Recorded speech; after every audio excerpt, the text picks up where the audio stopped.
Yo creo, Germania, que ahí aplica el mismo concepto que se utiliza para una persona o una empresa. Un préstamo es bueno si tú lo utilizas para poner un negocio y con ese negocio ver la manera de que ese capital crezca y se multiplique. Ahora bien, no es posible que cojas un préstamo para comprarte ropa de Navidad. Sí, exacto. ¿Qué tú vas a hacer con eso después que te la pusiste? Tú dices es la explicación perfecta de la regla de oro. Dicho muy simple. No te endeudes cuando esa deuda vaya a servir para pagar los gastos de operar. Endeúdate con cosas productivas. Claro. Esa es la lógica.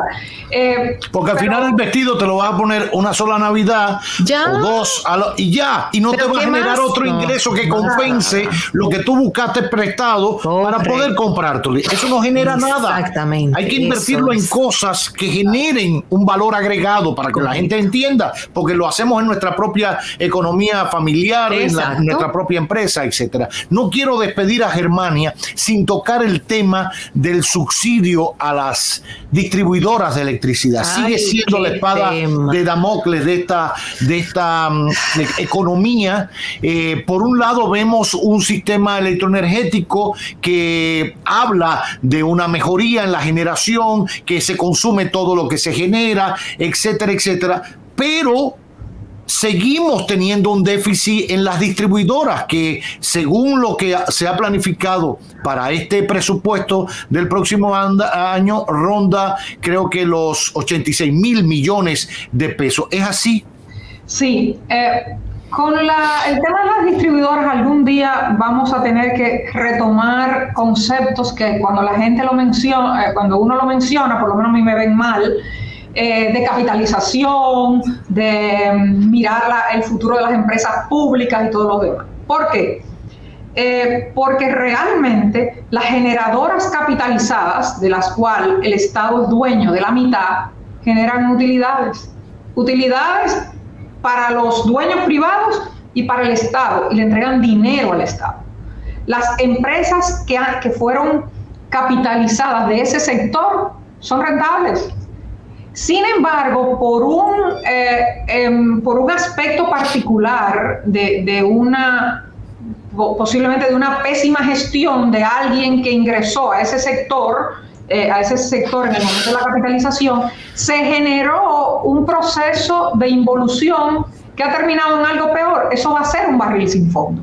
Seguimos creciendo en las pérdidas, en la ineficiencia, en que el Estado le da más subsidio, en el costo de la energía, en todo. Y lo vuelven un problema grave políticamente, porque entonces nadie quiere asumir el riesgo, primero de defender la capitalización, nadie quiere meterse en eso, nadie quiere defender la privatización, que no es capitalización, ojo, Explícalo. La diferencia. Privatizar es venderlo al sector privado, decir, bueno, ya esta empresa no es pública, sino es privada. Capitalizar quiere decir buscar un socio capitalista que complemente la inversión. Pero que el Estado se quede con la mayoría y el control de esa empresa. O sea, privatizar es entregarle la mayoría, el poder de decisión al sector privado de un bien que ha sido del Estado.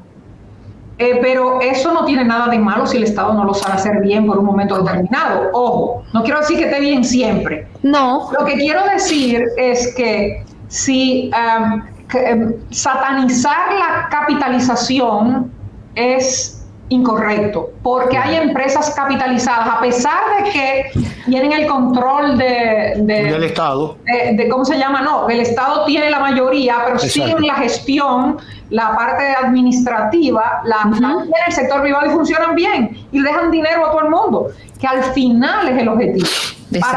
Por ejemplo, para otros no. Para otros sectores el objetivo no es que deje dinero. Por ejemplo, Germania, hay empresas, en ese caso, por ejemplo, entra Itabo, una de las generadoras de electricidad. Que deja dinero, siempre deja muchísimo dinero. Y que además genera con carbón, porque satanizamos Punta Catalina. Itabo, que está ahí cerquita, ahí por Jaina, genera carbón y fue capitalizada y sigue siendo una empresa de capital mixto, por llamarle de alguna manera, con parte de privado y también, porque al final usted puede como Estado aportar en otro tipo de cosas a ese capital y sigue siendo manejado por ambos y es rentable y funciona perfectamente. El fideicomiso público muchas veces puede jugar ese rol. Claro, hacer un fideicomiso público hasta para estornudar no hace mucho sentido, pero fideicomiso público sí tiene mucho sentido cuando tú necesitas,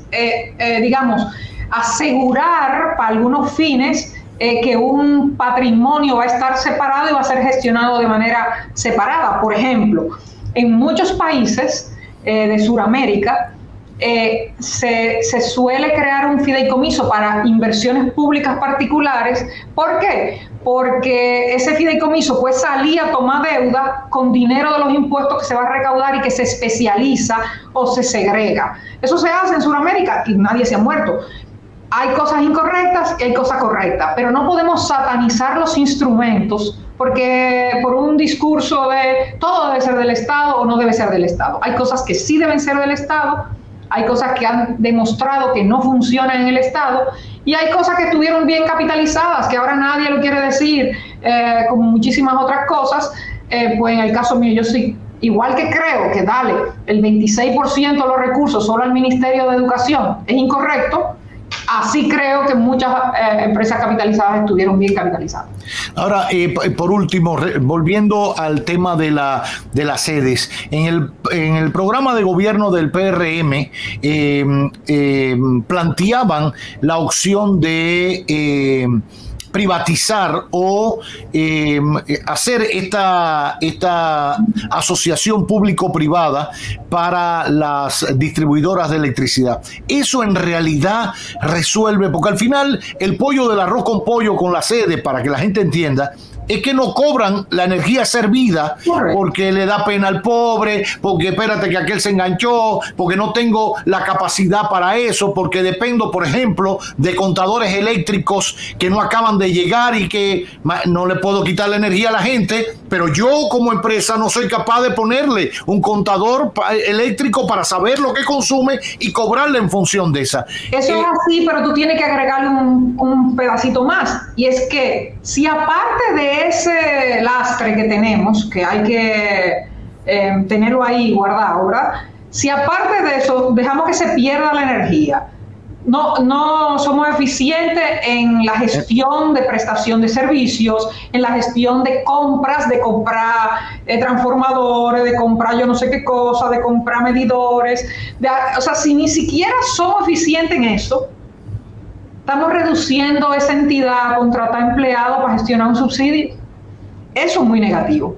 Entonces, posiblemente esa idea era buena. Lo que pasa es que hoy en día no hay un solo indicador de ese sector que sea mejor que antes. Se pierde más energía, se pierde más dinero, se tiene más empleados, subsidio es mayor.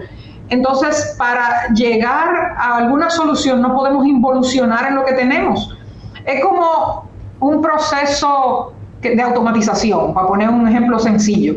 Queremos automatizar eso y compramos la mejor herramienta del mundo, pero tenemos un disparate de proceso que ni manual funciona. Claro. Entonces hay que un paso de lo primero es poner a funcionar eso con lo que se tiene, a sabiendas de que hay unas dificultades, e ir convirtiéndolo en más o menos eficiente en la medida de lo posible, haciendo los ajustes que se puedan para llegar a un punto en que se tenga una solución definitiva, pero involucionando, ninguna solución será buena.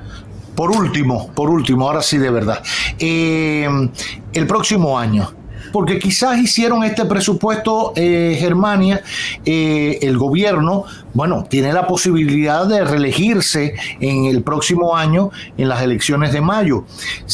Quizás ellos calcularon y dijeron, bueno, nos reelegimos y tenemos planificado hacer inmediatamente, si ganan, por supuesto, una reforma fiscal que va a implicar más ingresos que los contemplados hasta ahora para el tema de los ingresos fiscales, que ya hemos hablado que es el 70% de lo presupuestado.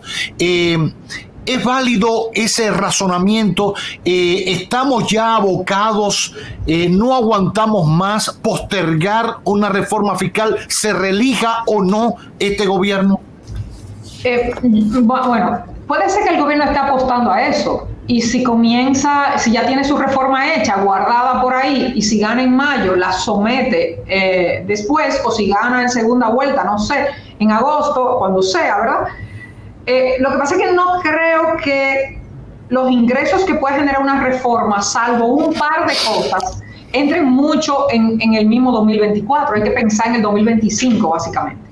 Pero exoneraciones y cosas, si pudiera quitar inmediatamente en una reforma, que es un dinerito que le entra por ahí.